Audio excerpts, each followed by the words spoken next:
M4 TV news కి స్వాగతం. నేటి ముఖ్యాంశాలు. M4 టీవీ న్యూస్ ప్రేక్షకులకు నిజాయితీగా, నిర్భయంగా ఎప్పటికప్పుడు తాజా కబుర్లు, భక్తి గీతాలు m4tvnews.com వెబ్సైట్ యాప్లు ప్రచురితం, ప్రత్యేక ప్రసారం చేస్తుంది. వార్తలు, ప్రకటనల కోసం సంప్రదించవలసిన సెల్ ఫోన్ నెంబర్లు 9666665026 9014163335. ఓం శ్రీ గురుభ్యో నమః. అందరికీ నమస్కారం అండి. మనం నవగ్రహాల గురించి రోజుకు ఒక గ్రహం చొప్పుని మనం గాయత్రి మంత్రాన్ని తెలుసుకుంటున్నాం. ఈరోజు మనం శనీశ్వర గ్రహం గురించి మనం తెలుసుకుందాం. శనీశ్వర మంత్రం, తర్వాత శనీశ్వర గాయత్రి, అలాగే నవగ్రహ జపం గురించి నేర్చుకుందాం. ముందుగా మనం నవగ్రహ స్తోత్రం. ఆదిత్యాయ చ సోమాయ మంగళాయ బుధాయ చ గురు శుక్ర శనిభ్యశ్చ రాహవే కేతవే నమః. ముందుగా మనం నవగ్రహ స్తోత్రం మన శక్తానుసారం పఠిద్దాం. దాని తర్వాత శనీశ్వర గ్రహం. ఈ శనీశ్వర గ్రహం ప్రతి వ్యక్తి జీవితంలో శనీశ్వరుడు మందగమనుడు, అంటే మెల్లిగా సంచరిస్తూ ఉంటాడు. అందుకని ప్రతి వ్యక్తి జీవితంలో 30 సంవత్సరాలకు ఒకసారి, 60 సంవత్సరాలకు ఒకసారి, 90 సంవత్సరాలకు ఒకసారి ప్రతి వ్యక్తి జీవితంలో 3 సార్లు ప్రవేశిస్తాడు. ప్రవేశించినప్పుడల్లా 7.5 సంవత్సరాలు ఉంటాడు. ఈ శనీశ్వరుడు మనకి మొట్టమొదటిగా కొంత ఇబ్బంది పెట్టినా తర్వాత నుంచి మనకి ఎంతో మేలు చేసి మన జీవితానికి వెళ్తాడు. శనీశ్వరుడు అంతటి మంచివాడు ఇంకోటి లేడు. అందుకని శనీశ్వరుడిని మీరు తప్పక ప్రతిరోజు కూడా నిత్యం ప్రార్థన చేసుకోండి. ఏ శివాలయానికి వెళ్ళినా అక్కడ మీకు నవగ్రహాల ఆలయం కనపడుతుంది. ఆ ఆలయానికి ప్రతి శనివారం వెళ్ళి ఆ నవగ్రహాల చుట్టూరా ప్రదక్షిణం చేసి ఆ శనీశ్వరుడు మన శక్త్యానుసారం ఆయనకి నల్ల గుడ్డంటే బాగా ఇష్టం కాబట్టి నల్ల వస్త్రాన్ని, ఆ తర్వాత నువ్వుల్ని, ఆ తర్వాత నూనెని ఆయనకి సమర్పించి మీరు చక్కగా భక్తి శ్రద్ధలతో ఇంటికి వచ్చినట్లయితే, ఆ ఈశ్వరుడు దర్శనం చేసుకుని మీరు ఇంటికి వచ్చినట్లయితే కనుక ఆ శనీశ్వరుడు మీకు తప్పక శుభాలను కలగజేస్తాడని, మీరందరూ కూడా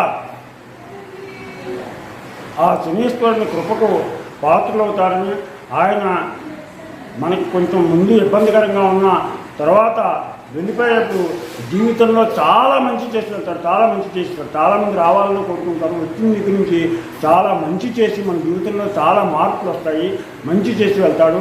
అందుకని మీరు తప్పనిసరిగా ఏనాడు శని ఉన్నటువంటి వాళ్ళు, అర్ధాష్టమ శని ఉన్నటువంటి వాళ్ళు, అష్టమ శని ఉన్నటువంటి వాళ్ళు, వీళ్ళందరూ కూడా తప్పనిసరిగా ప్రతినిత్యం కూడా దీనిని విన్నా సరే లేదా పట్టించుకున్నా ఇంటి దగ్గర చేసుకోండి. ఇంకా కనుక మీకు బాధ ఎక్కువగా ఉన్నట్లయితే కనుక పండితులందరినీ సంప్రదించి ఆ శనీశ్వరుని యొక్క జపం, అలాగే హోమం కూడా ఉంది, నవగ్రహ హోమం. ఈ నవగ్రహ హోమాన్ని చేయించుకోండి. అలాగే శనీశ్వరుడికి అభిషేకం చేయించుకోండి శనివారం నాడు. అలాగే శనివారం త్రయోదశి రెండు కలిసి వచ్చిన రోజు శని త్రయోదశి అంటారు. ఆ శని త్రయోదశి శనీశ్వరుడికి చాలా ఇష్టమైనటువంటి, ప్రీతికరమైనటువంటి రోజు.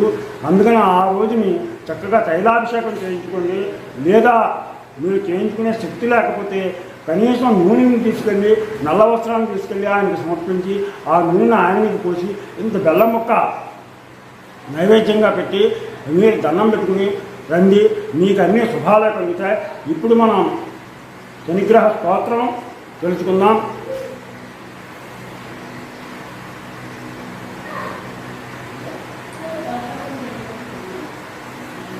నీలాంజన సమాభాసం రవిపుత్రం యమాగ్రజం ఛాయామాకాండ సంభూతం తం నమామి శనీశ్వర్యం. నీలాంజన సమాభాసం రవిపుత్రం యమాగ్రజం ఛాయామాకాండ సంభూతం తం నమామి శనీశ్వర్యం. ఇలాగ చదువుకోండి 19 సార్లు రోజుకి. ప్రతి నిత్యం కూడా 19 సార్లు తక్కువ కాకుండా చదవండి. అలాగే గాయత్రి ఓం రవిసుతాయ విద్మహే మందగ్రహాయ ధీమహి తన్నః శనిః ప్రచోదయాతు. ఓం రవిసుతాయ విద్మహే మందగ్రహాయ ధీమహి తన్నః శనిః ప్రచోదయాతు. ఓం రవిసుతాయ విద్మహే మందగ్రహాయ ధీమహి తన్నః శని ప్రచోదయాతు. ఇలాగా 10 సార్లు చదవండి. అలాగే శని జపమంత్రం ఉంది. ఈ జపమంత్రం ఓం ఐం హ్రీం శ్రీం శనైశ్వర్యాయ నమః. ఓం ఐం హ్రీం శ్రీం శనైశ్వర్యాయ నమః. ఓం ఐం హ్రీం శ్రీం శనైశ్వర్యాయ నమః. ఇలాగా 19,000 సార్లు చదవాలి. ఒకే రోజుని కాదు, మనం ఒకే రోజు చదవలేము. రోజు మనం 108 సార్లు కానీ అలాగే 19,000 పూర్తయ్యేదాకా నిత్యం కొద్దిగా పెరుగుతుంది. ఇంకా దోషం కనుక ఎక్కువ ఉన్నట్లయితే కనుక మీకు ఇబ్బందికరమైనటువంటి పరిస్థితులు ఏమైనా ఏర్పడినట్లయితే పండితుల దగ్గరికి వెళ్ళి వాళ్ళకి మనం జాతకం ఒకసారి చూసి ఏనాల్సిన నడుస్తుందా, అర్ధాష్టమశని నడుస్తుందా, అష్టమశని నడుస్తుందో తెలుసుకుని మనం దానికి తగిన సాగుతులు ఆ పండితుల చేత చేయించుకుని ఆ జప తీర్థాన్ని మీరు తీసుకున్నట్లయితే కొంతవరకు మీకు పరిష్కార మార్గం లభిస్తుంది. ఈ శనీశ్వరుడు మేలే చేస్తాడు కానీ ఎప్పుడూ కూడా కీడు చేయకండి. కీడు చేయడు.